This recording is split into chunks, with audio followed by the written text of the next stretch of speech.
Good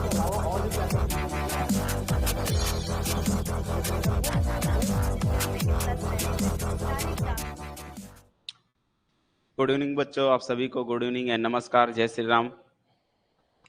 welcome to the class. तो आज का टॉपिक रहेगा हमारा बाइनोमियल डिस्ट्रीब्यूशन, ठीक है। बट उसके पहले हम पिछली क्लास को थोड़ा सा रिवाइज कर देते हैं, जिसका नाम क्या था, बर्नौली पढ़े थे हमने, ठीक है। तो बर्नौली डिस्ट्रीब्यूशन था और आज का टॉपिक है हमारा बाइनोमियल है। बट दोनों का कॉन्सेप्ट मैंने कहा था कि एक दूसरे से लिंक है, मिलता जुलता है, ठीक है। कहाँ डिफरेंस होगा, क्या डिफरेंस है, वो सारी चीजें यहाँ पर आज क्लियर कर लेंगे, ठीक है। वैसे आज का टॉपिक क्या है हमारा, बाइनोमियल है, बाइनोमियल डिस्ट्रीब्यूशन। तो बाइनोमियल डिस्ट्रीब्यूशन है आज का टॉपिक वैसे, ठीक है। इसको अच्छे से समझिएगा क्योंकि वेरी इंपॉर्टेंट टॉपिक है और यहाँ से एग्जाम में 110% एग्जाम में पूछे जाते हैं, ठीक है।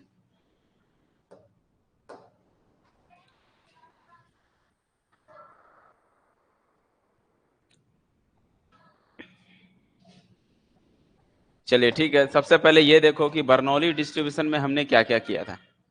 बर्नौली डिस्ट्रीब्यूशन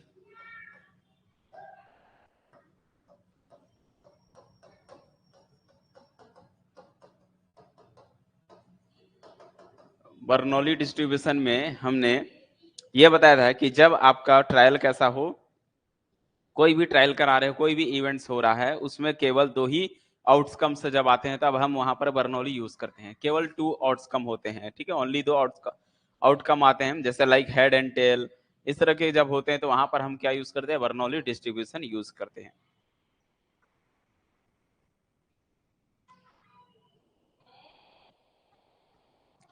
तो बर्नौली डिस्ट्रीब्यूशन के लिए जो रैंडम वेरिएबल होता है उसकी वैल्यू क्या होती है, 0 या 1 मानते हैं, जहां पर 1 मीन्स क्या होता है, सक्सेस होने की प्रोबेबिलिटी, ठीक है, और 0 मीन्स फेलर की प्रोबेबिलिटी रहती है, ठीक है, करस्पॉन्डिंग।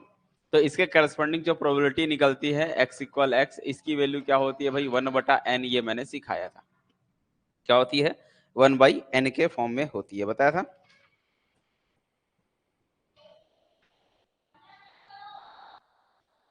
अच्छा, ये डिस्ट्रीब्यूशन उसमें पढ़े थे हम लोग, किसमें,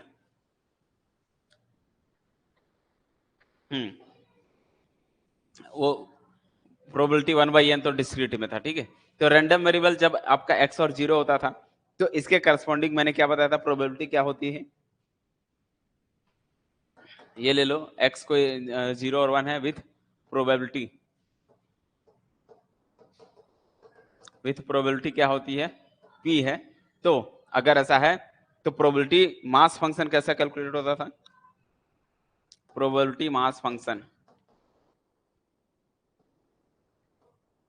px बोलते हैं। px की वैल्यू क्या होती है, लाइक हमने बताया था, प्रोबेबिलिटी मास फंक्शन के लिए क्या यूज किए थे हमने, p to the power x था into 1 minus p to the power 1 minus x, ये थी, जहां पर x की वैल्यू 0 और 1 थी, ठीक है।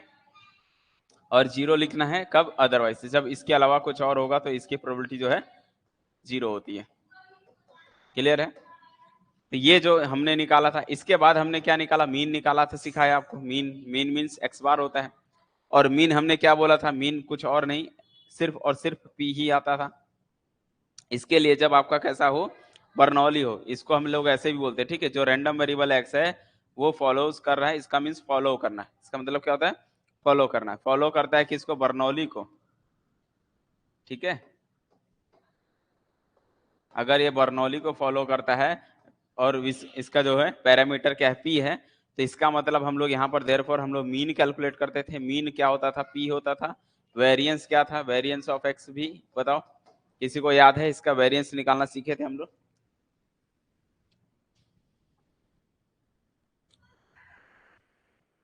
तो वेरिएंस कितना था इसका, पी क्यू आया था, ठीक है, याद है। तो मीन पी आता है, वेरिएंस पी क्यू आता है, और मोमेंट जनरेटिव फंक्शन क्या निकाले थे, और एक चीज देख ले, 3 चीज मेन होता है, mean, variance and probability mass function, और इसका जो है मोमेंट जनरेटिंग फंक्शन।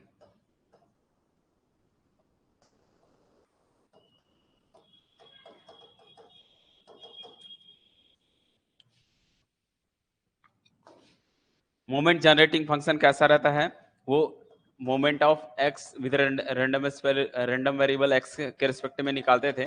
तो क्या निकालता थे हम लोग, एक्सपेक्टेशन वैल्यू कैलकुलेट करते किसकी, ई टू द पावर में टी एक्स का, यही कैलकुलेट करते थे। और ये इसका मीनिंग क्या होता है, समेशन में कैलकुलेट करो e to the power t x into में प्रोबेबिलिटी मास फंक्शन, एक्स की वैल्यू तो सिर्फ और सिर्फ 0 है से लेके 1 तक।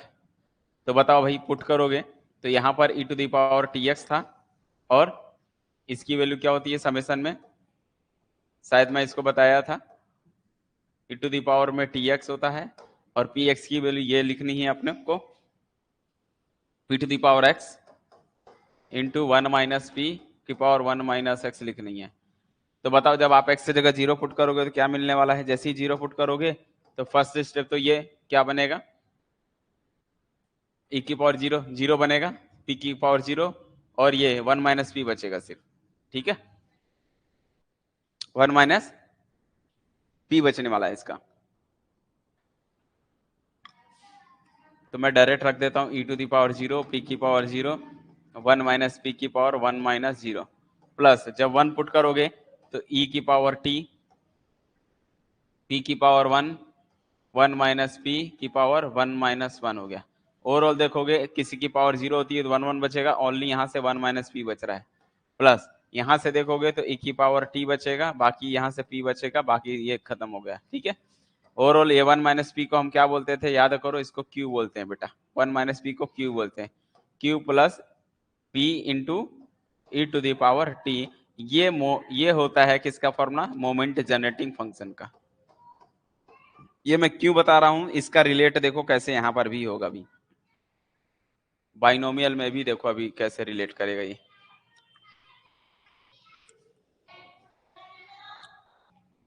तो ये क्या है, आपका मोमेंट जनरेटिंग फंक्शन निकल गया, ठीक है, किसके लिए, बर्नौली के लिए। अब ध्यान दो, अब हम अगर हम क्या लिखे, बाइनोमियल के लिए यही चीज बनाए,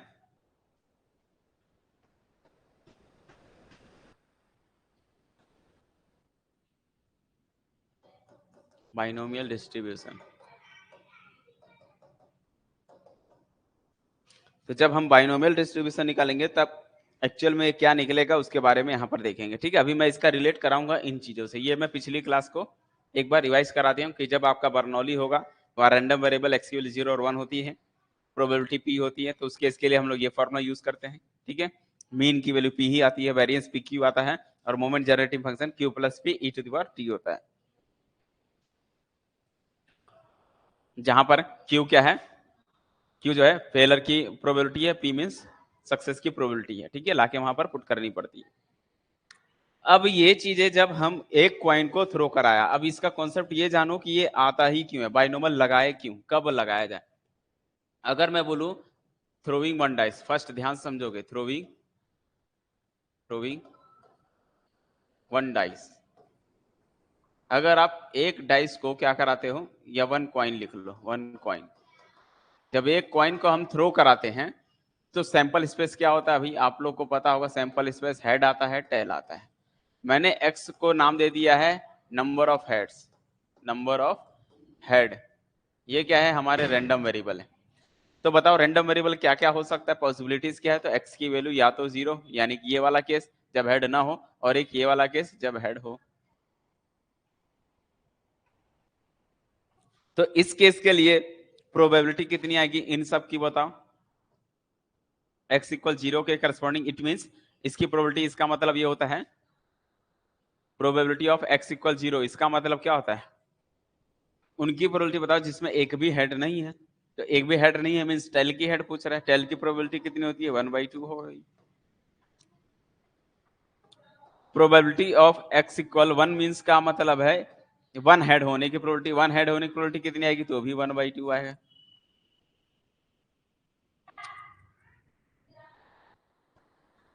तो ये कहानी तब आया जब हम एक क्वाइन को एक बार टॉस कराया, अब इसी चीज को रिपीट कराया। अब ये कहना है कि एक कॉइन को अब 2 बार टॉस कराओ, ठीक है, 2 टाइम कराओ। Second case 2 time throwing die, sorry coin, जब कॉइन को हम 2 बार अगर क्रॉस करें तब क्या होगा भाई, सैंपल स्पेस बताओ। तब के केस में सैंपल स्पेस हमारा बनेगा एस के अंदर में हेड हेड हो सकते हैं, हेड टेल, टेल हेड और टेल टेल हो सकता है। ध्यान से समझिएगा ये सब कॉन्सेप्ट, एक बार कॉन्सेप्ट समझ जाओगे सब क्लियर हो जाएगा। तो जब हम एक कॉइन को 2 बार क्रॉस कराते हैं या फिर 2 कॉइन को 1 टाइम क्रॉस कराते हैं, मीनिंग सेम होता है, इसका मतलब यही पॉसिबिलिटीज है। तब क्या होगा बताओ, यहां पर अगर मैं अभी भी रैंडम वेरिएबल एक्स वही है, नंबर ऑफ हेड, ठीक है, नंबर ऑफ हेड ही हमारा क्या है, रैंडम वेरिएबल है। तो बताओ क्या हो सकते हैं, एक ये वाला केस, हेड ना आने की प्रोबेबिलिटी, यानी कि हेड नहीं आ सकता, यानी कि 0 केस बनेगा। एक हेड वाले मिल सकते हैं, ये दोनों केस, और 2 जब दोनों पर हेड हो, तो उस केस के लिए हमारा x क्या बन जाएगा, x की वैल्यू 0 1 2 3 हो जाएगी, 0 1 2 हो जाएगी। तो क्या दिख रहा है, देखो इंक्रीज कर दिया हमने, जब कॉइन को 2 बार फेंका तो ये इंक्रीज हो गया। अब अगर मैं आपसे बोलूं बताओ इसकी प्रोबेबिलिटी बताओ क्या मिलेगी, तो आपको बताना है भाई 0 हो, यानी 0 मीन्स का मतलब होता है एक बार भी हेड ना हो। तो हेड जो है हेड ना हो उसकी प्रोबेबिलिटी कैलकुलेट करनी है, ठीक है, नॉट हैपनिंग हेड, जिसमें हेड ना हो उसकी प्रोबेबिलिटी बतानी है। तो यही वाला एक केस बनेगा ना भाई, तो इसका केस कितना आने वाला है, 1/4 होगा। अगर मैं आपसे बोलूं पी ऑफ x इक्वल 1 का बताओ कितना आएगा, कौन बता सकता है, चलो बताओ, 1 हेड होने की प्रोबेबिलिटी बताओ।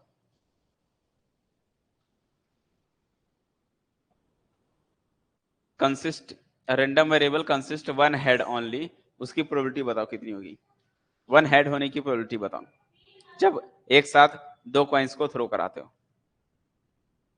वेरी गुड, कितना, 2/4 आपको पता चल गया, क्योंकि 1 हेड तो 2 केस बन सकता है। इससे क्या समझ में आया, x की वैल्यू अगर हम 2 पुट करें, 2 पुट करने का मतलब होता है कि 2 की प्रोबेबिलिटी, 2 हेड होने की प्रोबेबिलिटी, तो 2 हेड तो एक ही बार आया है, दिख रहा है दोनों पर, तो ये भी 1/4 होगा। ठीक है, ये तो सेकंड केस हो गया। इसी को आगे बढ़ाया 3 टाइम कराऊंगा, अगर मैं 3 टाइम टॉसिंग अ कॉइन, जब आप एक कॉइन को 3 बार अगर टॉस कराते हो तो पॉसिबिलिटीज तो और बढ़ जाएगी। अब पॉसिबिलिटीज बढ़ने से अब आपको ये चीज बता पाना थोड़ा सा मुश्किल जाएगा। पहला तो बता दोगे 0 हेड मीन्स एक बार भी हेड ना आने की प्रोबेबिलिटी कितनी हो जाएगी, 1/8, टोटल 8 केस बनेंगे। फिर वैसी प्रोबेबिलिटी अगर मैं आपसे पूछूं बताओ x इक्वल 1 मीन्स 1 हेड होने की प्रोबेबिलिटी बताओ कितनी होगी, तो आपको कैलकुलेट करना पड़ेगा, देख के फंक्शन निकालना पड़ेगा किस पर एक बार हेड हो सकता है। तो एक हेड होने की प्रोबेबिलिटी शायद 3 आएगी, तीनों पर है, तो एक हेड यहाँ, एक हेड यहाँ, एक हेड यहाँ, 3 जगह मिलेगा तो 3/8 आएगा। 2 हेड होने का प्रोबेबिलिटी निकालना पड़ेगा, फिर x इक्वल कितना 3, लास्ट में 3 का भी 1/8 आएगा, टोटल एक ही बार तीनों पर हेड आएंगे, है ना, क्योंकि हमने क्या किया, 3 बार टॉस करा रहे हैं, 3 बार टॉस करा रहे हैं, तो अब रैंडम वेरिएबल x की वैल्यू क्या क्या हो सकती है, 0 भी हो सकते हैं, यानी कि 1 हेड हो सकते हैं, 2 हेड हो सकते हैं और 3 हेड तक हो सकते, तीनों पर हेड हो सकते हैं, तो इतनी प्रोबेबिलिटी आएगी। इसको जोड़ सकते हो अब, 3 और 1 4, 5 यहाँ हो गया, तो बच गया कितना, 6 7 8, मतलब 2 का भी कितना आएगा, 3/8 आएगा। ऐसा भी लॉजिक लगा सकते हो, क्योंकि 8/8 कट के 1 आता है। सबको समझ में आए। तो अब थोड़ा हमारा क्या होने लगा यहाँ पर देखो जटिल, जब हम जो टॉसिंग करा रहे हैं कॉइन को, अगर उसकी संख्या को टाइम्स को बढ़ा दें, इंक्रीज कर दें, जैसे इनकी इंक्रीज हो जाती है तो हमारे लिए उसकी प्रोबेबिलिटी को कैलकुलेट करना इजी नहीं है, इजी टास्क नहीं है, उसको निकालना पड़ेगा, चेक करना पड़ेगा हेड। अब मैं अगर यही बोलूं अगर 4 टाइम कराओ, 10 टाइम कराओ, तो फिर आपको तो हालत खराब हो जाएगी निकालने में।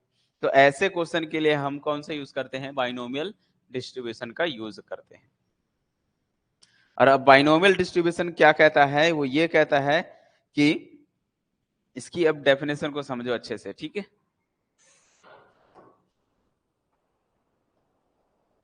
तो बाइनोमियल डिस्ट्रीब्यूशन इसी वजह से लगा, क्यों, क्योंकि जब हम अगर नंबर ऑफ टाइम्स की संख्या यानी कि एक्सपेरिमेंट को हम क्या कर दे, इंक्रीज कर दे, तो वहां पर प्रोबेबिलिटी भी बढ़ जाती है, जिससे सारी चीजें कैलकुलेशन में हमें प्रॉब्लम होता है। तो उन प्रॉब्लम को दूर करने के लिए हमने किसका यूज करते हैं, बाइनोमियल डिस्ट्रीब्यूशन का यूज करते हैं।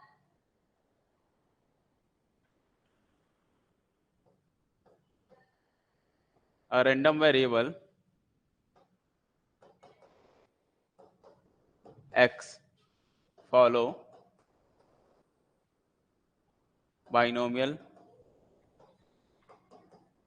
distribution.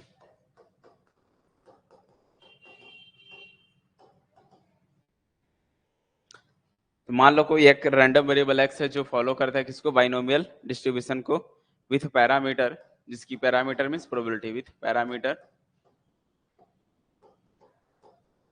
p है, अगर ऐसा है, with parameter n and p.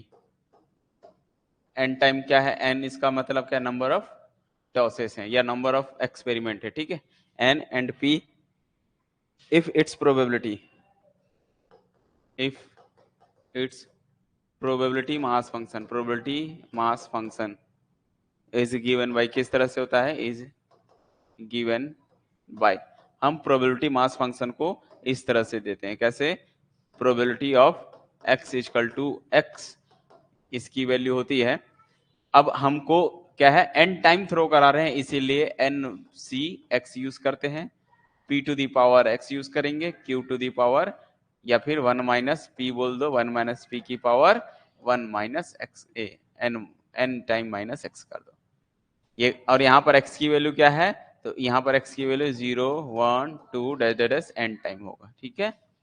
और यहाँ पर क्या होता है 0, ये तब लिखना है अदरवाइज. तो देखो कंपेयर करो, ये बर्नौली जैसा ही है, बर्नौली में केवल x की वैल्यू 0 और 1 होती थी, इसीलिए ये गायब हो जाता था, सिर्फ p की पावर x और 1 माइनस x की पावर 1 माइनस x हुआ करता था. लेकिन यहाँ पर कितना हो जाएगा, ncx यूज करना पड़ेगा क्योंकि हम बाइनोमियल यूज करेंगे, तो ncx p की पावर x, क्योंकि अब ये टाइम्स बढ़ गया, जब बहुत ज्यादा टाइम हो गया किसी को एक्सपेरिमेंट को क्या कर रहे हो, अगर एक्सपेरिमेंट को हम बढ़ा रहे हैं तो ये जो है n में से चॉइस आ जाएगा, ncx हो जाएगा, ये p क्या सक्सेस होने की प्रोबेबिलिटी और ये फेलियर की प्रोबेबिलिटी है, ठीक है. तो ये n माइनस n टाइम हो जाता है, n माइनस x टाइम हो जाता है. उसके बाद एक्चुअल में देखा जाए तो ये है क्या, ये सक्सेस होने की प्रोबेबिलिटी है ना, जैसे मान लो 2 हेड होने की प्रोबेबिलिटी, तो 2 हेड निकालोगे तो कितनी बार हेड नहीं है वो ये वाला बताएगा, ठीक है. जितने टाइम थ्रो करा रहे उतने में से रहता है, जैसे एक्चुअल में ये पी कितने बार है, जितने बार होगा प्रोबेबिलिटी, और ये जितने बार बचे हुए, टोटल मान लो n केस था, n बार फेंके थे, n में से 2 हेड आ गया, तो जो बचे हुए कितने होंगे, ये चीज है ना, इसीलिए उसको n माइनस x लिखी जाती है, ठीक है. जैसे देखो मैं बता रहा हूँ हेड हेड टेल है, मैं बोलूंगा 2 बार हेड आने की, और आपने क्रॉस कराया है कितने बार, 3 टाइम कराया, तो 3 टाइम कराया, मैं बोला 2 हेड हो गया, तो 2 हेड होने की प्रोबेबिलिटी ये हो गई, तो जो बच गया ये कौन है, 1 टाइम हेड होने की प्रोबेबिलिटी, तो इसको क्या लिखेंगे, p की पावर में 3 में से 2 बार हेड आया है, तो p की पावर में से 2 बार हेड आया है, तो कितनी बार हेड टेल आएगा, तो q की पावर 1 बार, दोनों मिलके 3 बनेगा, ठीक है. इनको सॉल्व करने पर n आना चाहिए,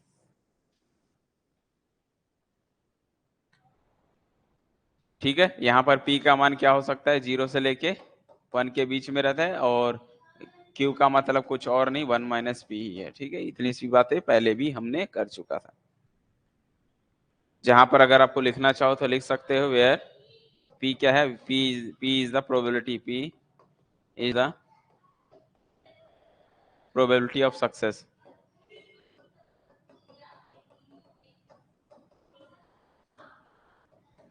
प्रोबेबिलिटी ऑफ सक्सेस, सक्सेस होने की प्रोबेबिलिटी कितनी होती है, p होती है, ठीक है. In each trial, in each trial, कितने बार भी करा लो वही आएगा, इन ईच ट्रायल. और n क्या है इसमें, n का मतलब होता है नंबर ऑफ एक्सपेरिमेंट,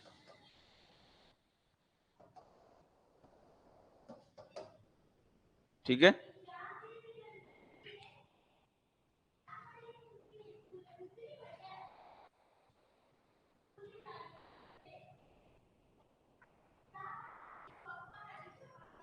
और ये भी याद रख लो, इन सब का सम कितना आएगा, हमेशा प्रोबेबिलिटी का सम कितना होता है, 1 होता है, तो इसमें भी इसका सम हमेशा ऑलवेज 1 होगा, ठीक है. अब वो कैसे होगा बोलो तो उसको भी समझा देता हूँ. ऑलवेज प्रोबेबिलिटी का सम कितना होता है, 1 होता है, ठीक है. बाइनोमियल का पहले ये जान लो, डिस्ट्रीब्यूशन में बाइनोमियल थ्योरम पहले आता है कि नहीं आता है, ये भी बहुत से बच्चों को बाइनोमियल थ्योरम ही नहीं आता है. बाइनोमियल थ्योरम देखो क्या होता है, वो होता है a प्लस x की पावर में n क्या होता है, nc0 a की पावर n x की पावर n माइनस 0 होता है, ठीक है, प्लस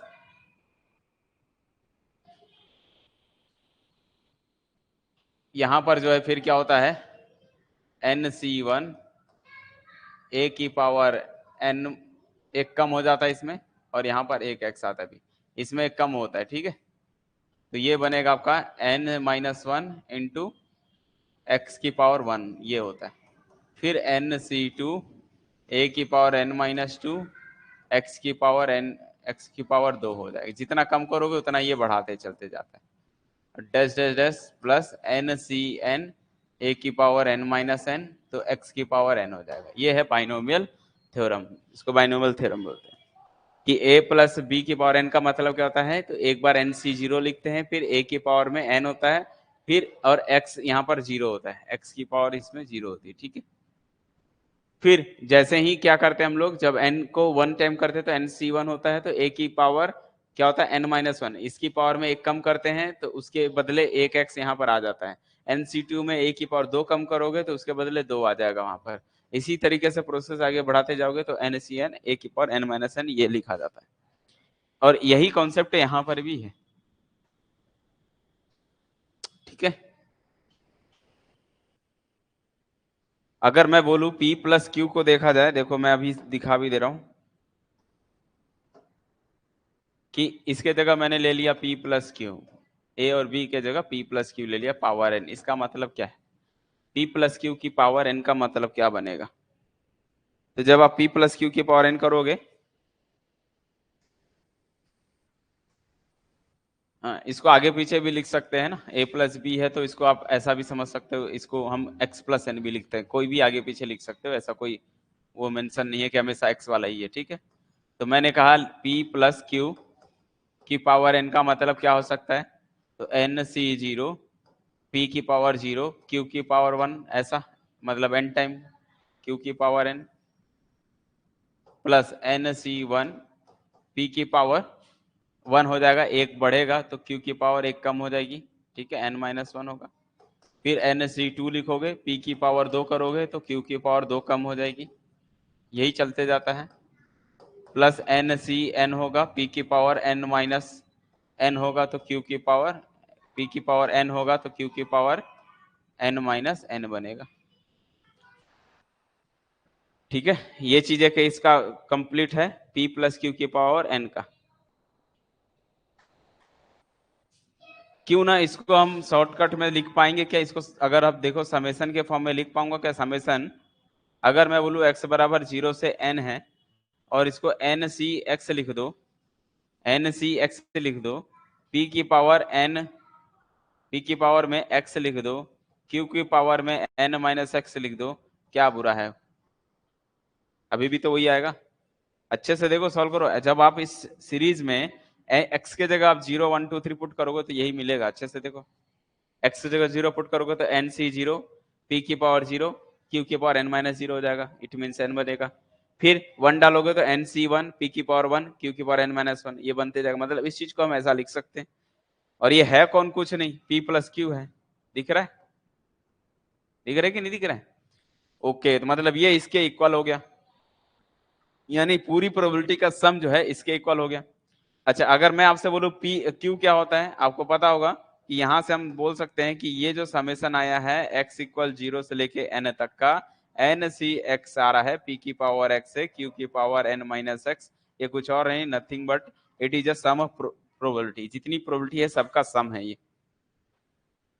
वेरी गुड। तो इसको हम क्या बोल सकते हैं, p प्लस क्यू के जगह हम 1 माइनस पी लिख सकते हैं, 1 माइनस पी लिख सकते हैं, पावर कुछ भी हो, तो पी कट जाएगा, ओवरऑल कितना आएगा, सिर्फ इसका आंसर 1 आएगा। तो सभी प्रोबेबिलिटी का सम कितना होता है, हमेशा 1 होता है, ये चीजें मैं बताना चाह रहा था कि जितने भी प्रोबेबिलिटी निकलेंगे सबको जोड़ोगे, सॉल्व करोगे, अंत में एक ही आ जाएगा, क्लियर है।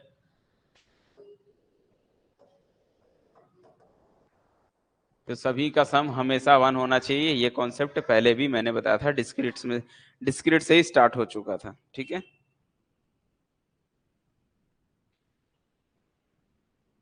अब कुछ कंडीशन होनी चाहिए, इन कंडीशन को आपको पता रहना चाहिए बाइनोमियल के लिए क्या क्या कंडीशन होती है। तो मैं यहां लिख देता हूं condition for binomial distribution. Binomial distribution के लिए कुछ मेन कंडीशन है, इन कंडीशन को आपको फॉलो करते जाना है, ठीक है। पहला कंडीशन ये है कि कभी भी जो नंबर ऑफ टेल होते हैं, ठीक है, द नंबर ऑफ एक्सपेरिमेंट, जो नंबर ऑफ एक्सपेरिमेंट होते हैं वो कैसे होने चाहिए, उसको हम एन बोलते हैं, ठीक है। शुड बी फाइनाइट, हमेशा फाइनाइट टाइम होना चाहिए, लाइक 10, 20, 100, 50, 1000 इस तरह के ही होने चाहिए। अगर आप इसको क्या कर दे रहे हो, इनफाइनाइट टाइम बोलोगे, अगर हम एक पॉइंट को इनफाइनाइट टाइम थ्रो कराएंगे तो बाइनोमियल नहीं यूज होने वाला। बाइनोमियल के लिए जो नंबर ऑफ एक्सपेरिमेंट है वो फाइनाइट होना चाहिए, पहला केस ये है, ठीक है। दूसरा, जितने भी एक्सपेरिमेंट कराते हैं, इन ईच एक्सपेरिमेंट या इन ईच ट्रायल बोल दो इसको, एक ही बात है, each trial result in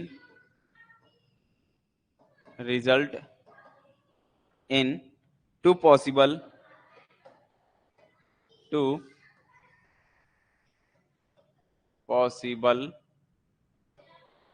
outcome, ठीक है। हर केस में क्या होता है, दो ही पॉसिबल आउटकम आते हैं, ठीक है। दैट इज क्या होने चाहिए, success and failure.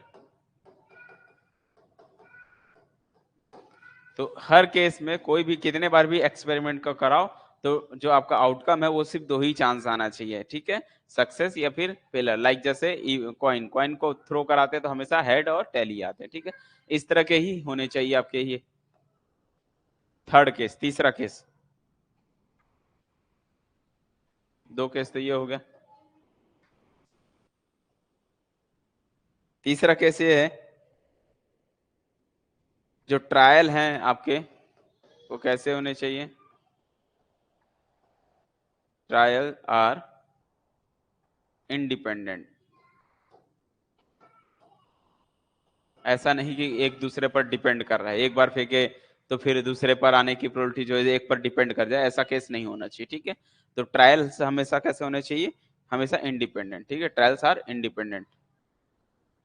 Fourth point क्या होना चाहिए इसके लिए, द प्रोबेबिलिटी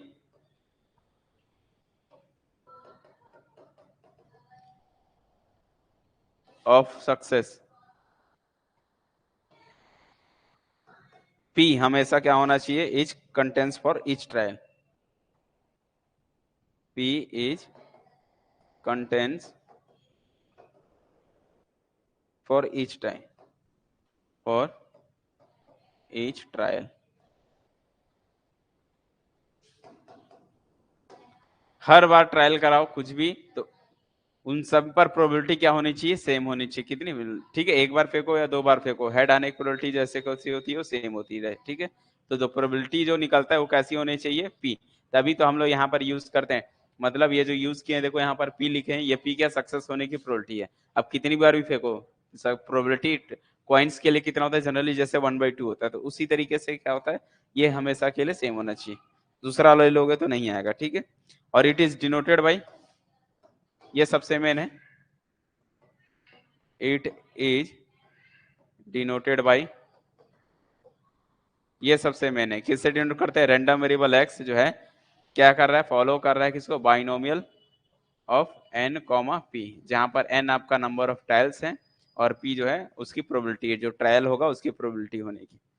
तो ये इसका नोटेशन है, कभी भी सिंबल यूज करके देख सकते हो कि अगर ऐसा दिख रहा है तो समझ जाना ये जो है एक्चुअल में किसको फॉलो कर रहा है, रैंडम वेरिएबल बाइनोमियल डिस्ट्रीब्यूशन को फॉलो कर रहा है, ठीक।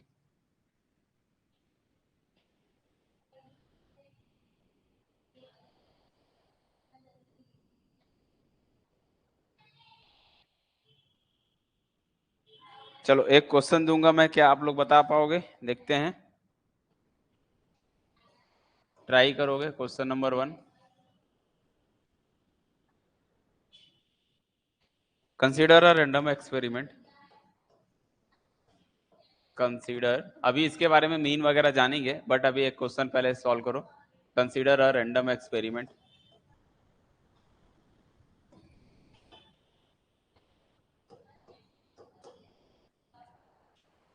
of tossing a coin, of a tossing a coin। ठीक है, एक कॉइन को थ्रो करा रहे हो। Find the probability, find the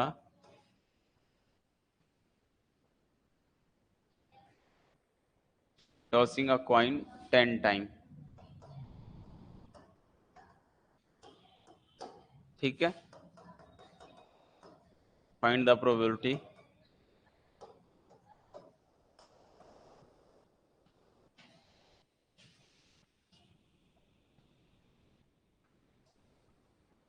four head.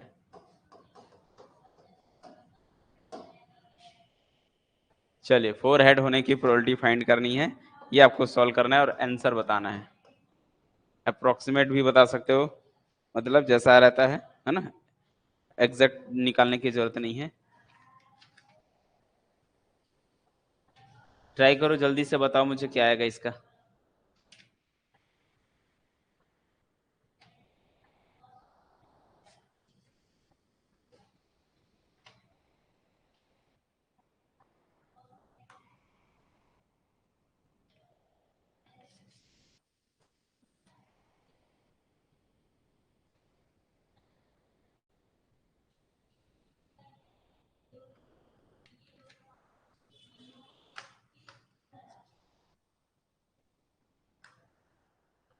क्या चीज रिपीट करनी है?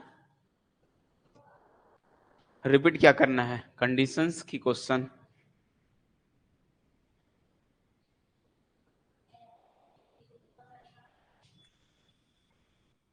कंडीशन को रिपीट करनी है या क्वेश्चन को रिपीट करना है, ये पहले बताओ, तब तो आगे मैं बताऊं क्या चीज को रिपीट करना है।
बाइनोमियल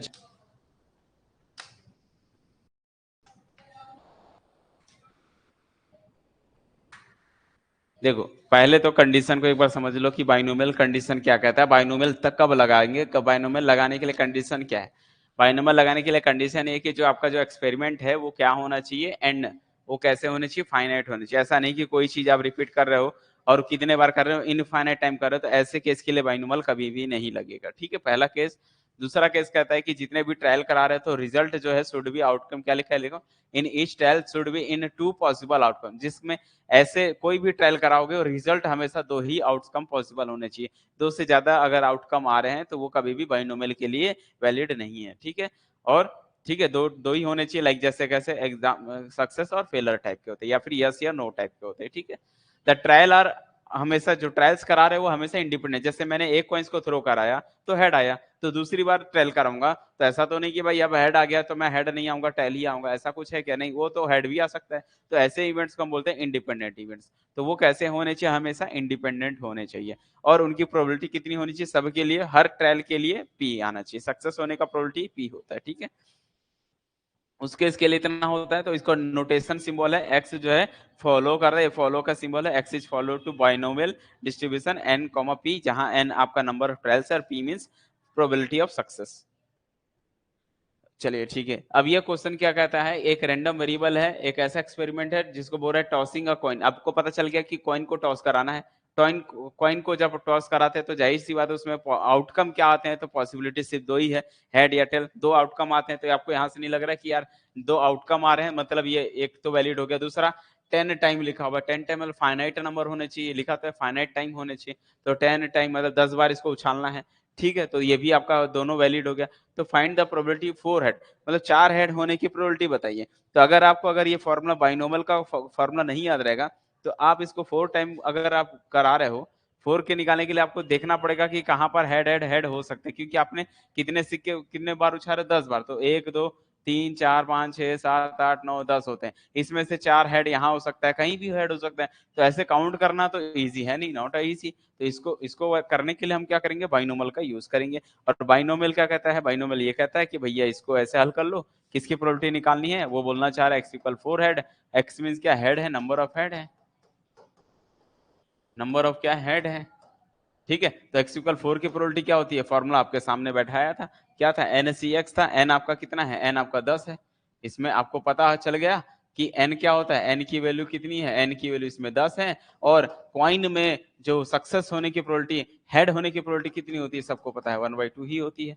तो बस लगा दो फॉर्मूला, प्रोबेबिलिटी कैलकुलेट करनी है एक्स इक्वल 4 के लिए, यानी कि 4 हेड होने के लिए, तो क्या करना पड़ेगा, 4 एक्स, है ना। एक्स की वैल्यू एन, एन कितना है, एन आपका 10 है, 10 में से सिर्फ 4 ही हेड होने चाहिए, 10c4, ये यूज करोगे। और इनटू में पी क्या है, 1/2, 1/2 की पावर क्या होती है, 4, इनटू में क्यू की वैल्यू भी कितनी होती है, 1 माइनस, या फिर पी बोल दो, तो पी की वैल्यू 1/2 ही रहेगा। पावर में कितना होता है, n माइनस एक्स, यानी कि 10-4 हो जाएगा। ओवरऑल देखोगे तो ये कितना होता है, 10c4 को सॉल्व करना चाहो तो सॉल्व कर सकते हो, ऐसे भी छोड़ दो, कोई दिक्कत नहीं। अब डिपेंड करता है कि आपका ऑप्शन किस फॉर्म में है। अगर ऑप्शन वाले क्वेश्चन होंगे तो देख लेना किस में मैच कर रहा है, अगर मैं सॉल्व नहीं कर रहा हूँ फिलहाल ऐसे ही लिखते रहो, 1/2 की पावर 4 इंटू में ये भी 1/2 की पावर कितना हो जाएगा, 6 हो जाएगा। और ये एक्चुअल में कितना हो गया, 10 हो गया। तो 10c4 इंटू 1/2 की पावर में 10 हो गया। बाकी सॉल्व करना चाहोगे तो आप सॉल्व कर सकते हो, ये जो है आंसर आएंगे। ठीक है, वेरी गुड, कोई दिक्कत नहीं है। उसको भी अगर आप सॉल्व करोगे तो 10 गुणा 9 8 7 लिखोगे, डिवाइड बाई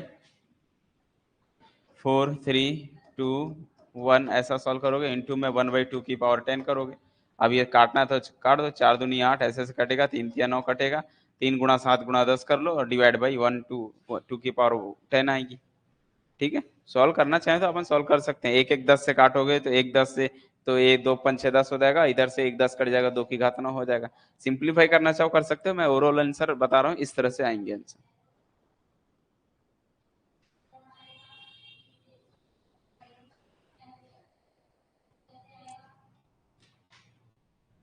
चलिए, ये तो बात हो गई ये सारी चीजें के लिए। अब बात कर लेते हैं कि इसका भी मोमेंट और मीन मोमेंट फाइंड करना है। तो मोमेंट इसका क्या होता है, मीन क्या होता है, वो भी सारा चीज देख लेते हैं यहाँ पर, ठीक है। तो मोमेंट अगर हम बाइनोमियल का देखें तो किस तरह से कैलकुलेट करेंगे,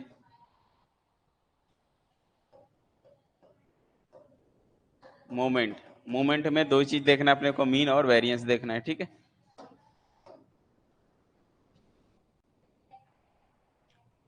मीन का फॉर्मूला क्या होता है, पहला बताओ। मीन बोलते हैं, मीन को हम लोग म्यू का 1 डैश भी बोलते हैं, या फिर एक्सपेक्टेशन वैल्यू ऑफ एक्स भी बोलते हैं, एक ही बात है, ठीक है।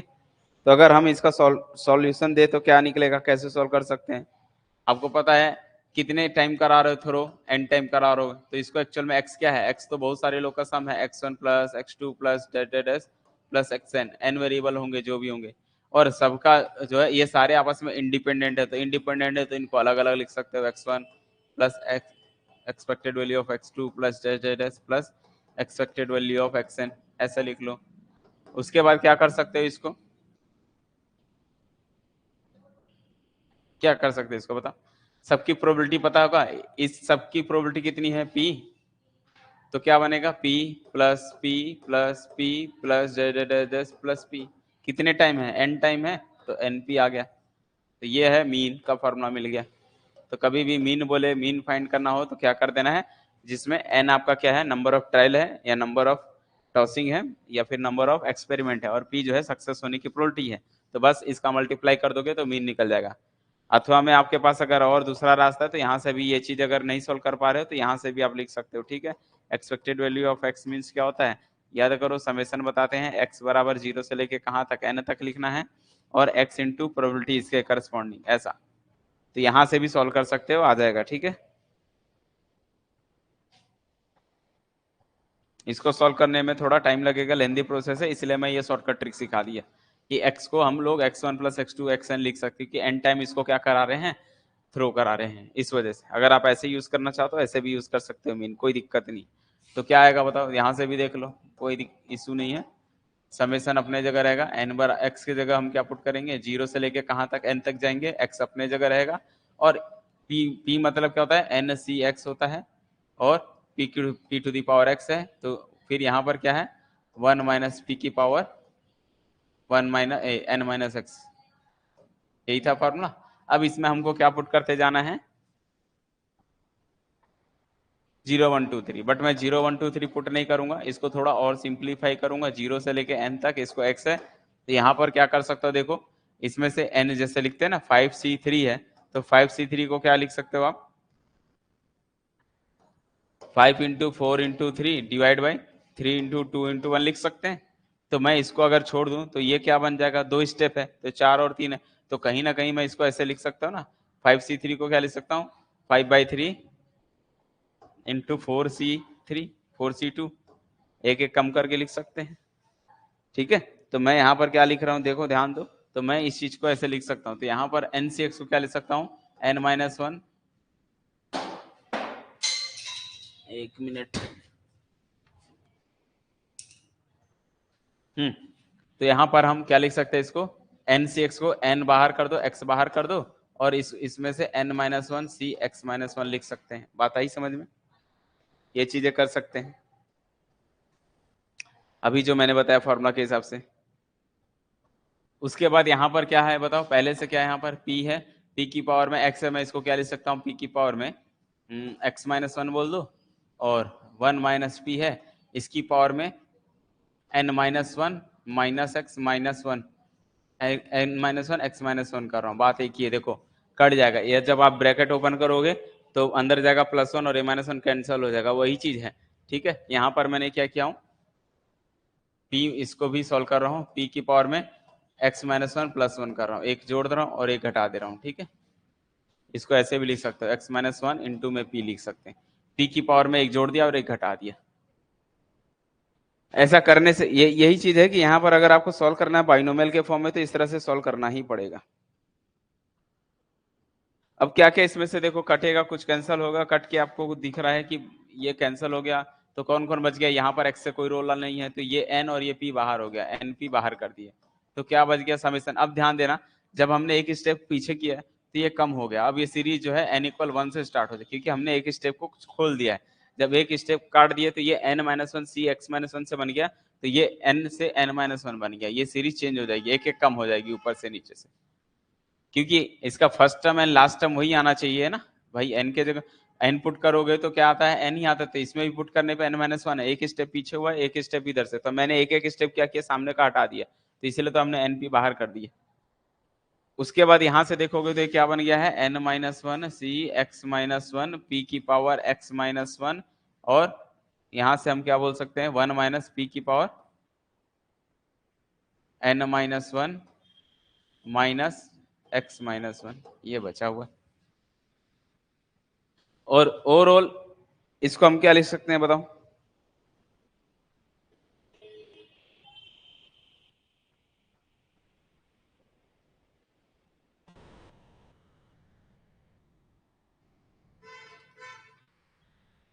इसको भी तो तोड़ोगे तो बाइनोमल का फॉर्मूला जो है ना, ये कहीं ना कहीं ये चीजें बता रहा है।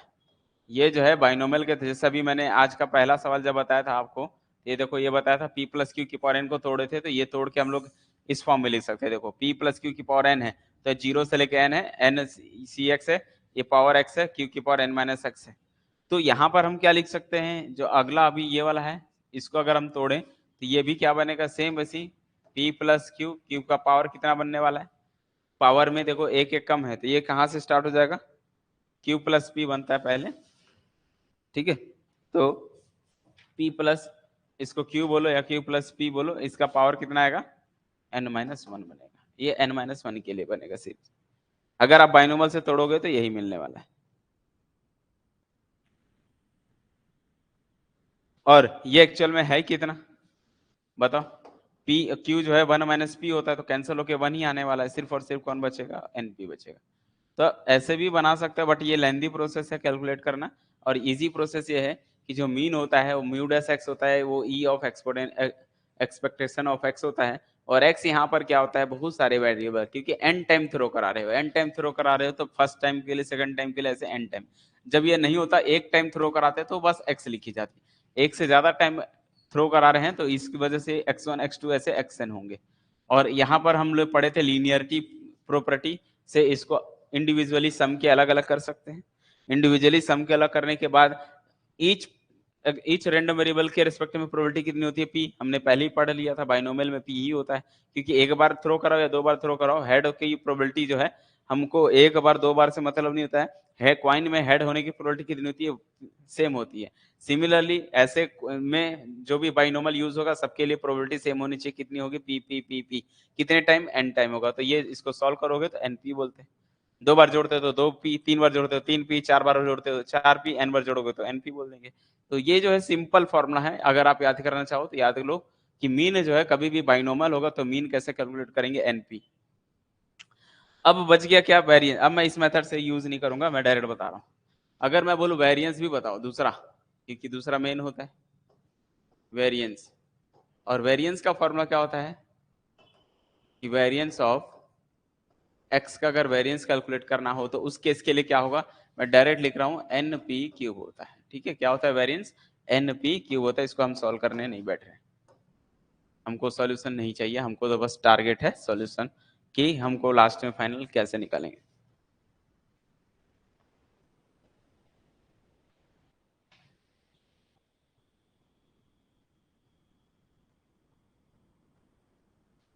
उसके बाद इसका मोमेंट जनरेटिंग फंक्शन भी निकाल लेते हैं। मोमेंट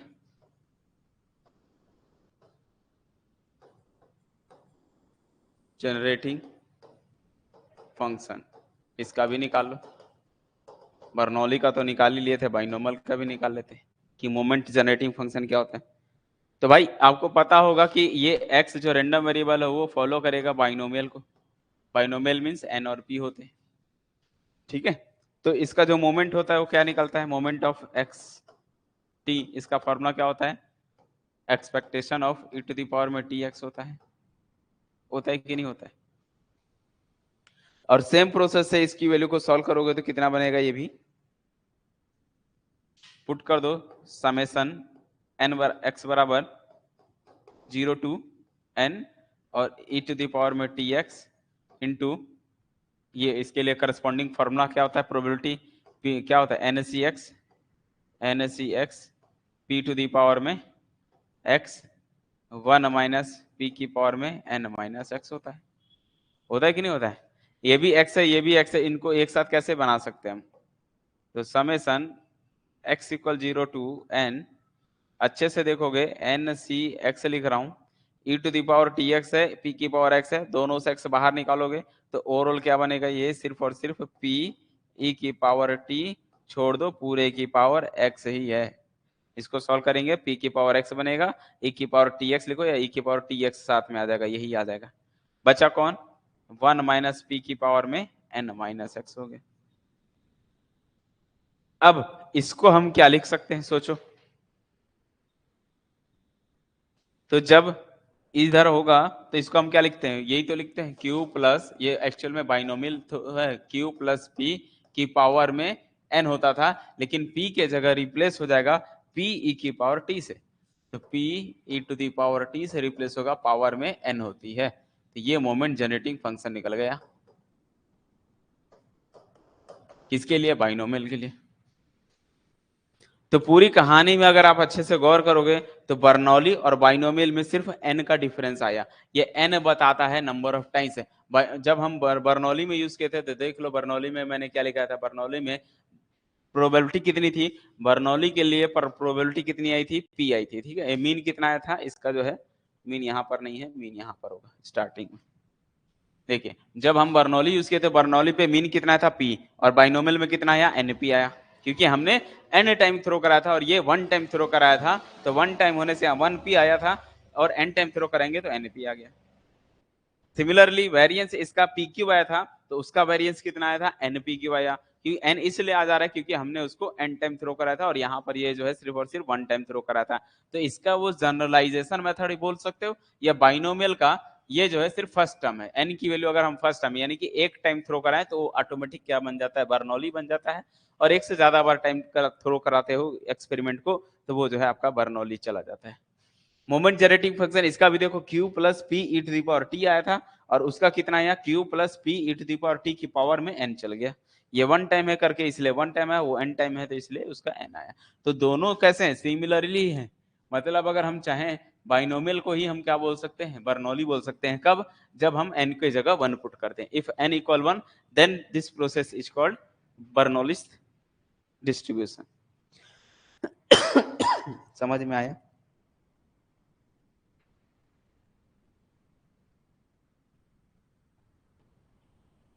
चले एक क्वेश्चन दे रहा हूं और आप लोगों को ये ट्राई करना है, बताना है कि इसका क्या आंसर आएगा, ठीक है। क्वेश्चन किस तरह से एग्जाम में आएगा वो इस तरह से ही क्वेश्चन आता है। पहला क्वेश्चन कि एक रैंडम वेरिएबल है, और random variable x has probability distribution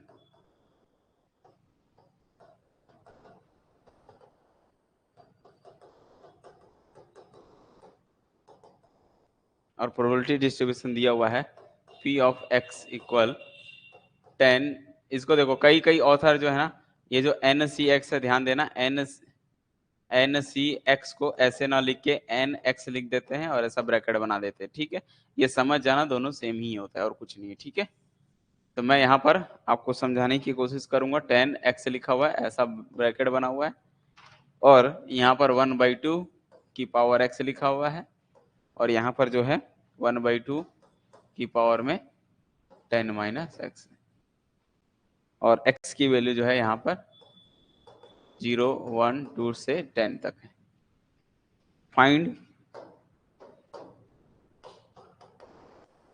find mean variance standard deviation moment end moment generating function MGF। चलिए ट्राई कीजिए, बताइए इसका क्या क्या निकलेगा। मीन भी बताना है, वेरिएंस भी बताना है, स्टैंडर्ड डेविएशन भी बताना है, और आपको साथ में मैं मोमेंट जनरेटिंग फंक्शन भी कैलकुलेट करके बतानी है।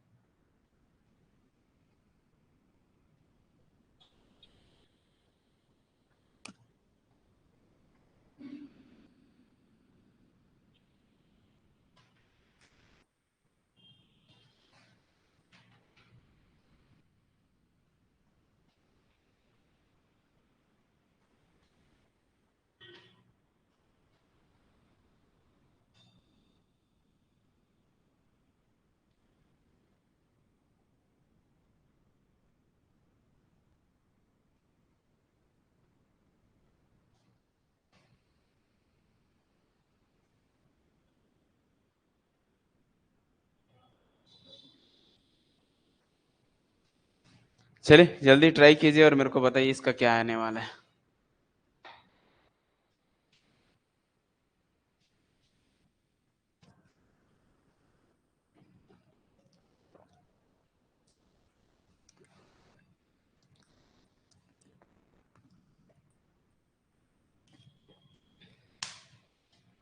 मीन 5। ओके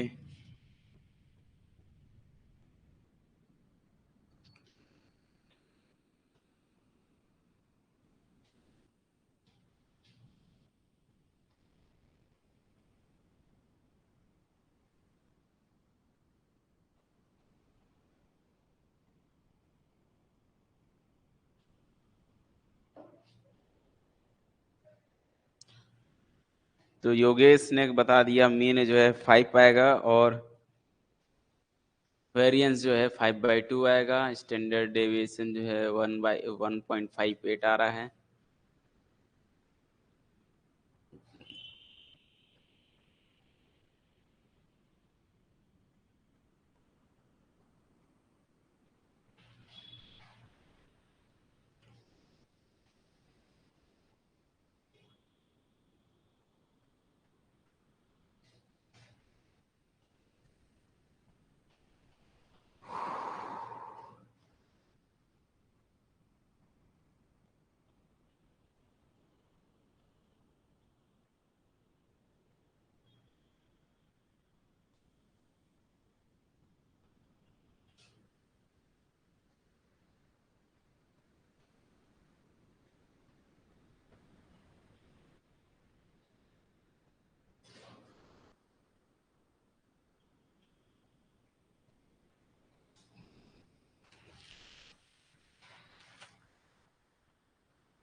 और बाकी लोगों से नहीं बन रहा है। हम्म।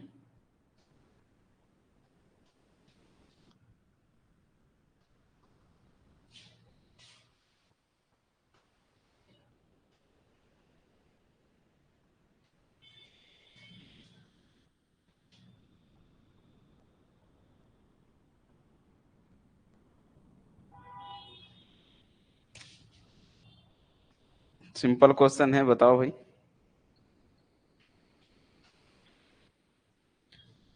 चलिए ट्राई करते हैं, ठीक है। सबसे पहले क्या क्या गिवन है क्वेश्चन में और उसके हिसाब से बनाना चालू करो, देखते जाओ। प्रोबेबिलिटी डिस्ट्रीब्यूशन तो दे दिया सामने वाले ने, आपको यहीं से कैलकुलेट करके बताना है, सोचना है कि n क्या है, ये सारी चीजें क्या है। तो ये 10 CX ही तो n होता है सॉल्यूशन में, अगर हम देखें तो n तो यहीं से दिख रहा है। ये जो है बाइनोमियल डिस्ट्रीब्यूशन ही को ही डिनोट करता है। ये जो है आप बोल सकते हो x जो है वो बाइनोमियल को फॉलो करता है और बाइनोमियल को b लिखते हैं। इसमें n क्या है 10 है और p क्या है 1/2 है। p की वैल्यू 1/2 होती है।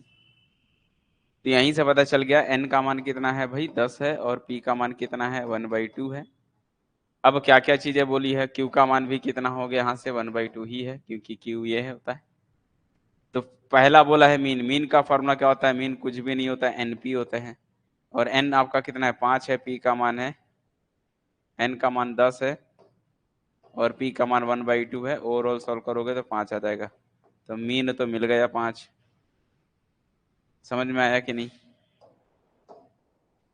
मीन कितना चल गया पता? कि मीन जो है आपका 5 है।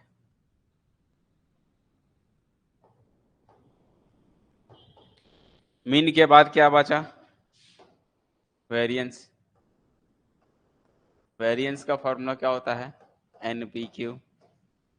एन आपका है 10, पी है 1/2, क्यू है 1/2, काटोगे 2 से, 2 5 जा, आंसर आएगा 5/2। वेरिएंस भी पता चल गया। स्टैंडर्ड डेविएशन क्या होता है? स्टैंडर्ड डेविएशन होता है और कुछ नहीं, अंडर रूट में होता है वेरिएंस। और अंडर रूट में क्या डालना है? वेरिएंस की वैल्यू कितनी? 5/2। कितनी आने वाली है? इसको सॉल्व करोगे तो 2.5। अब 2.5 का रूट निकाल लो, जो भी आएगा देख लो। ठीक है, कितना आएगा 2.5 का? 0 पॉइंट कितना बताया? 2 पॉइंट का 1 पॉइंट कुछ आएगा, 1.25। कितना आ रहा है? 1.58। ठीक है चलो, 1.58 आ रहा है। ये हो गया स्टैंडर्ड डेविएशन हो गया। और क्या बच गया इसी में? और बोला साथ में मोमेंट जनरेटिंग फंक्शन बतानी है, तो मोमेंट जनरेटिंग फंक्शन निकालना है। मोमेंट जनरेटिंग फंक्शन क्या होता है? इसका फॉर्मूला तो पता है था, Q plus p e to the power t whole power n. तो Q कितना है? Q की वैल्यू भी 1/2 है, प्लस P का मान भी कितना है? 1/2 है, e की पावर t है, होल पावर कितना आएगा? 10। चाहो तो 1/2 को बाहर निकाल सकते हो या यहीं छोड़ दो, कोई इशू नहीं। कौन सा होता है वेरिएंस का बताओ? जब बाइनोमियल होता है तो वेरिएंस भैया NPQ निकालते हैं। वेरिएंस जब भी पता चल जाए तो वेरिएंस निकालने का यही फॉर्मूला होता है। सिंप्लीफिकेशन करोगे ना, जब उस मेथड से सिंप्लीफाई करोगे तो यही मिलने वाला है NPQ। आप कौन सा बोल रहे हो बता दो।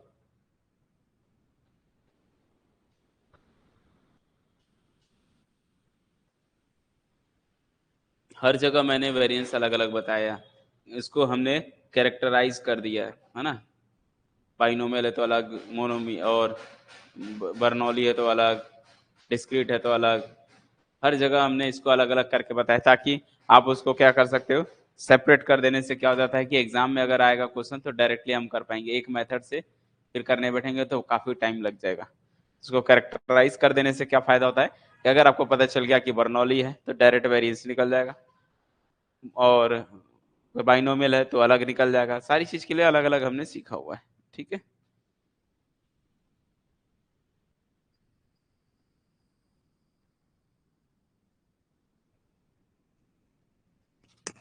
चलिए ठीक है, ये सारी चीज।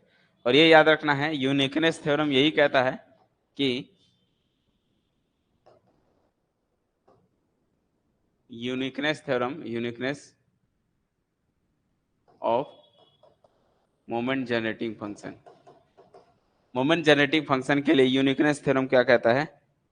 वो यही कहता है कि ईच किसके लिए? मोमेंट जनरेटिंग फंक्शन के लिए क्या होती है? वैल्यू अलग होती है जितने भी निकलते हैं। ठीक है, बाइनोमियल के लिए इट मीन्स क्या होता है कि ये कहना चाह रहा है कि अगर x कोई क्या है, मान लो x कोई बाइनोमियल है, पैरामीटर n और p है, अगर ऐसा है तो इसके करस्पॉन्डिंग जो क्या निकलता है, मोमेंट जनरेटिव फंक्शन निकलता है, वो क्या होता है? q plus p e to the power t की पावर n होती है। ठीक है, तो ये हमेशा यूनिक होता है, कभी रिपीट नहीं करता। ये नहीं कि अगर किसी का निकाल रहा है तो वो रिपीट करेगा, नहीं, हमेशा क्या होता है, ये ऑलवेज क्या होता है? Is always unique. हमेशा ये यूनिक होता है। ठीक है, मतलब अगर मैं जैसे बोलूं कि बाइनोमियल किसका 5 और 1/2 का निकालो, तो क्या बताओगे इसका मोमेंट जनरेटिव फंक्शन क्या आएगा? तो p यही है, q भी यही होगा, तो 1/2 plus 1/2 e to the power t की पावर में 5। यहाँ वैल्यू बदलेगी, ये भी चेंज होते चले जाएगा। ठीक है, ये नहीं कि ये किसी और का भी होता होगा, नहीं, वैल्यू बदलने से ये हमेशा यूनिक होता है, ये याद रख लेना है। तो moment generative function always unique होता है। ठीक है,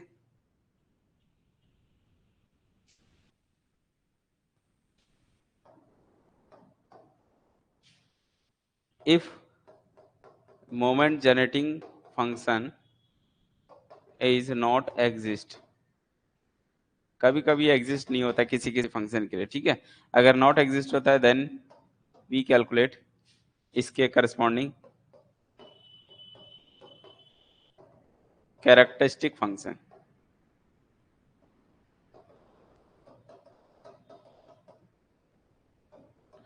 जब कभी भी मोमेंट जनरेटिंग फंक्शन एग्जिस्ट नहीं करता है तो वहां पर हम क्या कैलकुलेट करते हैं, कैरेक्टरिस्टिक फंक्शन यूज करते हैं।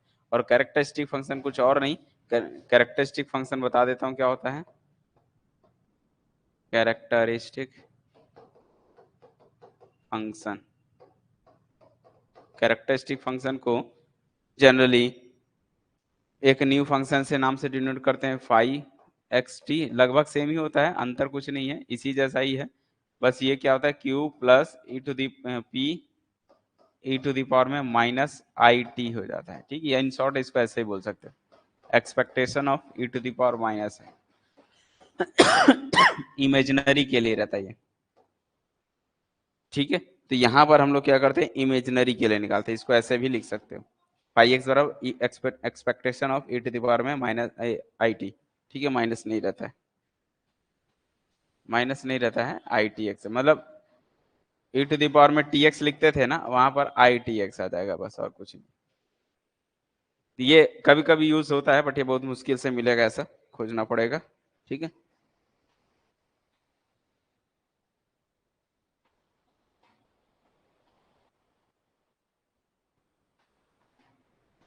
अच्छा, अगर मैं आपसे मोमेंट जेनेरेटिव फंक्शन दे दिया हूं, क्या आप वहां से मीन वगैरह कैलकुलेट कर सकते हो? सपोज मैंने कोई फंक्शन दे दिया, if moment generative function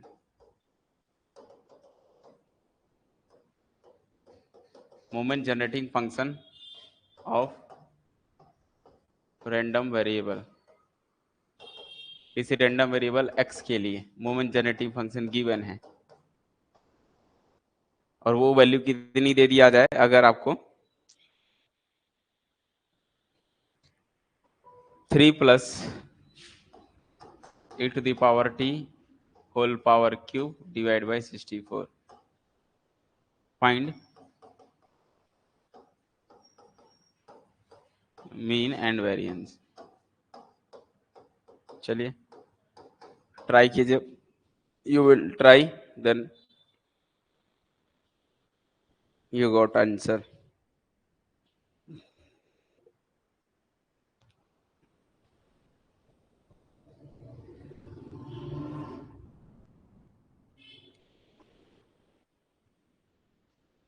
try कीजिए इसका, मोमेंट जनरेटिंग फंक्शन अब आपको गिवन है और आपसे बोल रहा है मीन और वेरिएंस कैलकुलेट करना है, ठीक है। कुछ दिमाग लगाओ, सोचो थोड़ा, हो जाएगा सबसे।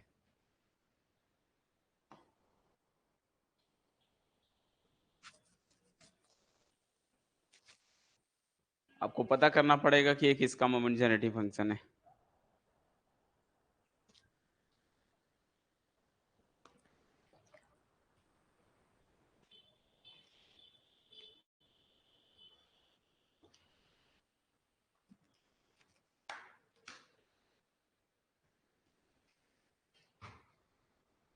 मीन जो है 3 बोल रहे हो आप लोग, ठीक है। और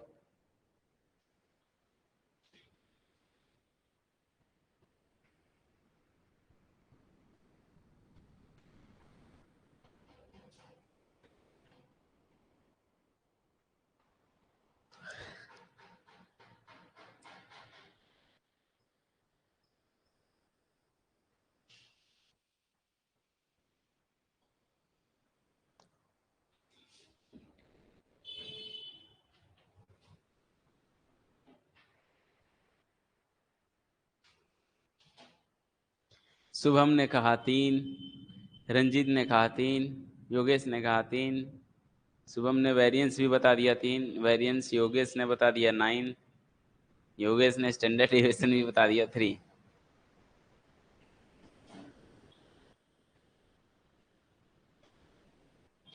तो सबसे पहली बात तो आप लोग के लिए एक खुशी की बात ये बता दूं कि सारे लोगों का मीन गलत आया है।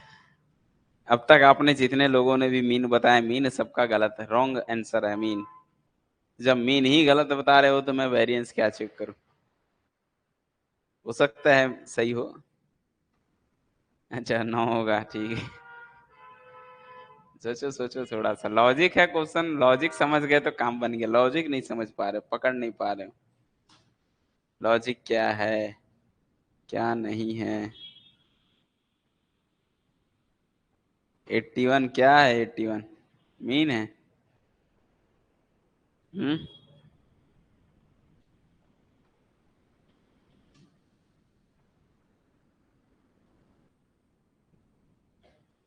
आपको पहले ये पता कर लो भैया ये है क्या चीजें।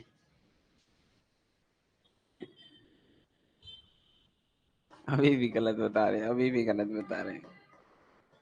पहले बाइनोमियल बनाने की कोशिश करो भाई, ये बाइनोमियल अभी नहीं है, बाइनोमियल बनाया जा सकता है, अभी बाइनोमियल नहीं दिख रहा है। कहाँ लगा रखे हो, कैसे सॉल्व करते हो रे बाबा? आपका जो है, ओहो, कौन सा पेन लिया जाए? हम्म।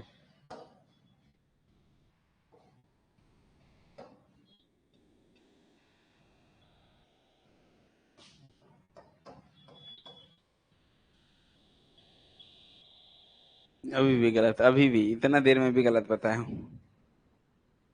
हम्म। क्या कर रहे हो आप लोग?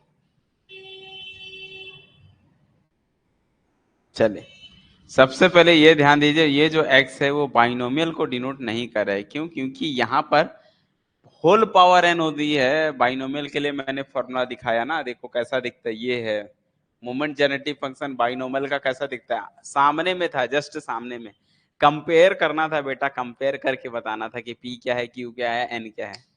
p q n ही तो आप लोग नहीं कंपेयर कर पा रहे हो। ये देखो सामने है फॉर्मूला और वो लिखा हुआ है क्वेश्चन। क्या लगता है p कितना है, बता सकते हो? हैं?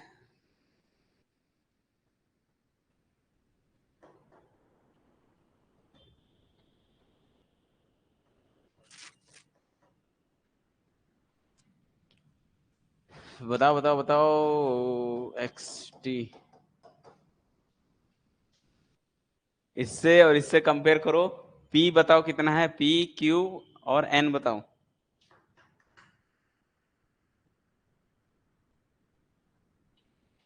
वाह दे वाह, कुछ भी मतलब है। या पहली बात तो ये ऐसा नहीं दिख रहा, इसको ऐसा बनाना पड़ेगा। तो ये लिखा हुआ है 3 + e⁻³ होल की पावर 3 नहीं है, डिवाइड बाई 4 है, तो इसको 64 है। तो पहली बात तो इसको 4 × 4 × 4 लिख सकते हो, 4 × 16 = 64। तो ये अंदर जाएगा तो 3/4 बनेगा, प्लस e⁻1/4 बनेगा, e⁻t बनेगा, होल पावर अब बन गया 3। अच्छे से देखो। हाँ हाँ, गलत अभी भी बताए। ये आया समझ में? ये अंदर कैसे जाएगा भाई? ये अंदर जाने के लिए इसकी पावर को 3 टाइम्स होना चाहिए ना, तो 4 × 4 × 4 लिखोगे तब ये अंदर जाएगा ना। तो 3/4, अब 4 की पावर ये 64 है। अब ये समझ में आया कि नहीं आया, ये बताओ। क्या इस लाइन के बाद ये सबको क्लियर हो गया? यस या नो में कमेंट करो। क्लियर है कि ये लाइन से ये कैसे आया? अगर समझ में आ गया तब बताओ मुझे, जब तक बताओगे नहीं मैं आगे नहीं बढ़ूंगा। बोलो भाई, इस लाइन के बाद अब ये क्लियर हुआ? अब जब समझ में आ गया तो अब पता चल गया ये बाइनोमियल दिख रहा है, तो हम बोल सकते हैं ये जो रैंडम वेरिएबल है वो फॉलो करता है बाइनोमियल ऑफ n, p होता है। n आपका 3 है, p आपका ये है 3/4 है। अच्छा क्यों, फिर ये हो गया। तो अगर मीन बोले कि मीन कितना होता है, मीन मीन का फॉर्मूला क्या होता है? मीन का फॉर्मूला होता है np, और कहीं ना कहीं हम बोल सकते हैं n 3 है, p का मान कितना है 3/4 है। कितना आएगा?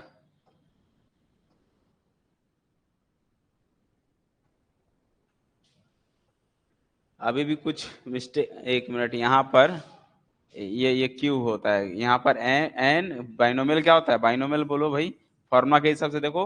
मैंने लिखा हूं यहाँ पर एन पी होता है, तो पी इधर वाला लिखते हैं, है ना। पी की वैल्यू कितनी है 1/4, तो 3, 1/4 लिखते हैं। और यहाँ के हिसाब से मीन क्या होता है, एनपी होता है, और यहाँ से हम 3 गुणा 1/4 लिखेंगे, आंसर आएगा 3/4। समझ में आया? मीन समझ में आ गया? वेरिएंस बताना है, और वेरिएंस क्या होता है, वेरिएंस एनपी क्यू होता है। वेरिएंस ऑफ एक्स निकालना हो तो वो कितना था, एनपी क्यूब होता है। अब आपको पता चल गया एन कितना है, 3 था, पी पता चल गया 1/2 था, क्यू पता चल गया 1/4 है, क्यू कितना था 3/4 है, ये कितना होगा 3/16। सबको आया समझ में?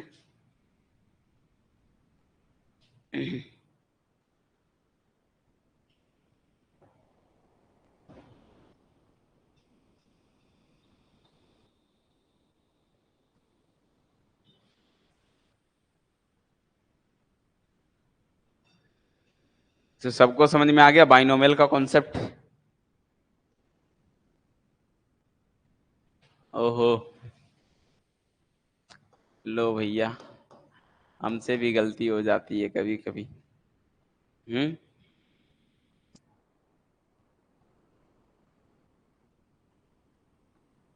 हम्म।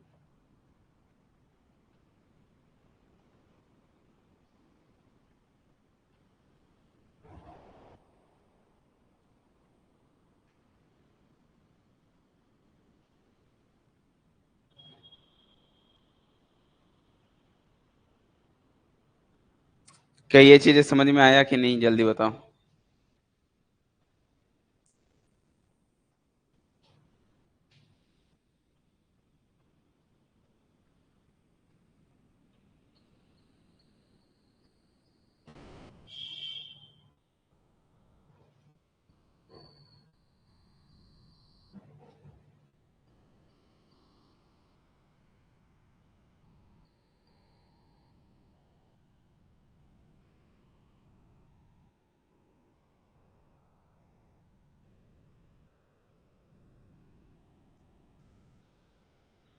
क्लियर है किसी को कोई दिक्कत? बिल्कुल आते हैं, यहाँ से बाइनोमियल से क्वेश्चन दिखता है, क्वेश्चन एग्जाम में पूछे जाते हैं।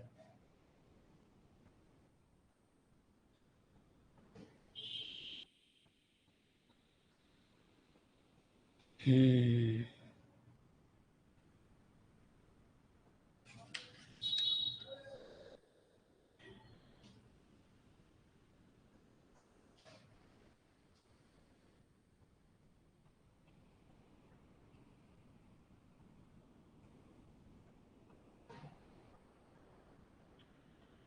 चलिए अभी एक क्वेश्चन हट के दे रहा हूँ।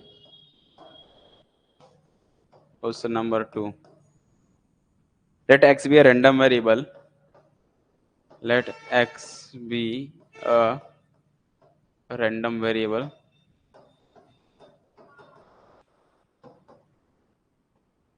that follows बाइनोमियल, लिख कर दे दिया आपको, ठीक है, binomial distribution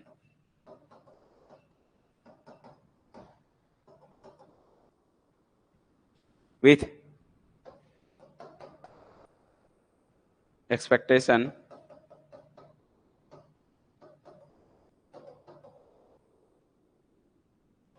of x is 7 and variance of x is 6, then the probability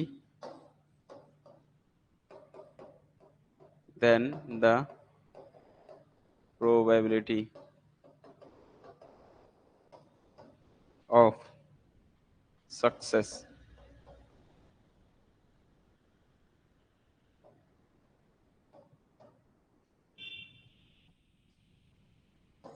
P is, success होने की प्रोबेबिलिटी बताना है आपको कैलकुलेट करके, ठीक है। ऑप्शन गिवन है, फर्स्ट ऑप्शन है 6/7, सेकंड ऑप्शन है 36/7, 36/49 है। सी तीसरा ऑप्शन है।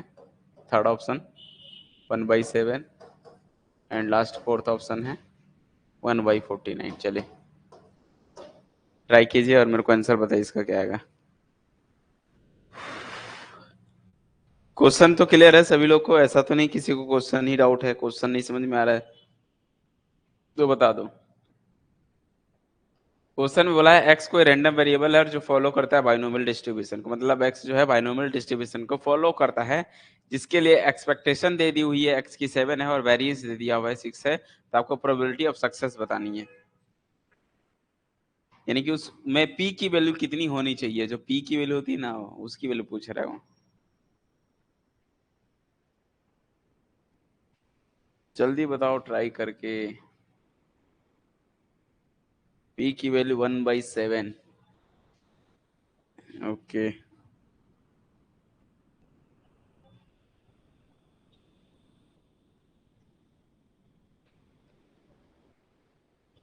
किसने बताया?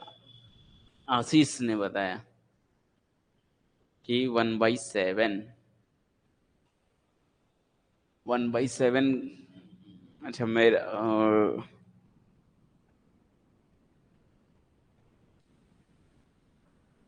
ये 1/7 ही है, ठीक है, मैं भी यहाँ पर मिस्टेक लिखा हूँ। 1/7 आ रहा है, ये 7 है 1/7।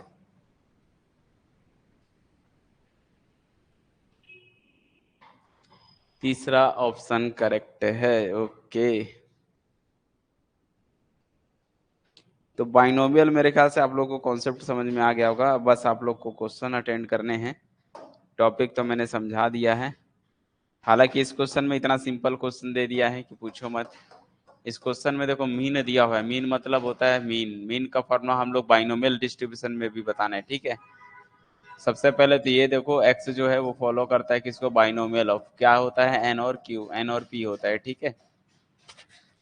अब यहाँ पर एन भी नहीं मालूम है, पी भी नहीं मालूम है, लेकिन ये तो मालूम है भैया मीन का फॉर्मूला क्या होता है, एनपी होता है। आपको पहले भी पता है मीन का फॉर्मूला क्या होता है, एनपी। और मीन की वैल्यू दे दी हुई है 7, यानी कि 7 इक्वल एनपी, यानी कि एनपी पता चल गया 7 हो गया। तो ठीक है ना, वेरिएंस निकाल लो। वेरिएंस ऑफ एक्स का फॉर्मूला क्या होता है, एनपी क्यूब होता है। और एनपी की वैल्यू, वेरिएंस भी गिवन है आपके पास, कितना है 6 है। और एनपी का मान 7 है, 7 इंटू क्यू, क्यू का मान यहाँ से मिल गया 6/7। और जब क्यू का मान 6/7 होता है तो पी का मान कितना होता है, 1/7। कहानी एकदम सिंपल थी, और उसने ये फेलर का निकला है, ये सक्सेस का निकल गया। तो 1/7 जो है राइट आंसर आएगा। क्या सबको क्लियर है?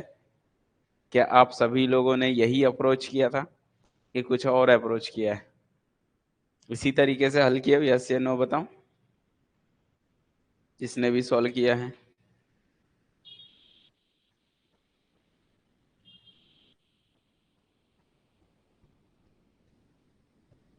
तो ऐसा कोई है जिसको बताओ बाइनोमियल और बर्नौली दोनों में किसी कुछ ऐसा कोई डाउट है तो पूछ सकते हो, अदरवाइज बाइनोमियल सबको समझ में आ गया ना कि कैसा क्वेश्चन आएगा, क्या ट्रिक है। शॉर्टकट इसका क्या है कि शॉर्टकट ये है कि बाइनोमियल अगर पता चल गया तो यहाँ से एनपी पता चल जाता है, और एनपी का प्रोडक्ट करते हो वही मीन होता है, यानी कि एन और पी का प्रोडक्ट कर दोगे तो वो मीन बन जाता है। उसमें क्यू का मल्टीप्लाई कर दोगे तो वेरिएंस हो जाता है। उसके बाद हम आगे और भी बहुत सारी चीजें कैलकुलेट कर सकते हैं। तो अगर पता रहे बाइनोमियल है तब, अदरवाइज अगर ऐसे नहीं है तो फिर ऐसे कैलकुलेट करना काफी टाइम लगेगा। हल हो जाएंगे, बट अगर बाइनोमियल के कॉन्सेप्ट जाओगे तो इजी तरीके से, मुश्किल से 1 मिनट भी नहीं लगेगा सवाल होने में, आप कैलकुलेट करके सॉल्व कर लोगे, ठीक है।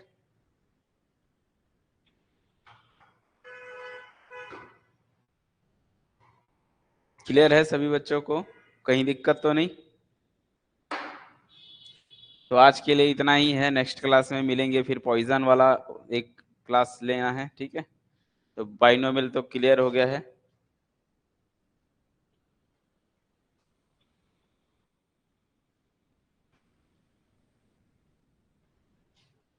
चलिए मिलते हैं नेक्स्ट वीडियो में, तब तक के लिए bye bye and good night. Radhe Radhe एंड जय श्री राम।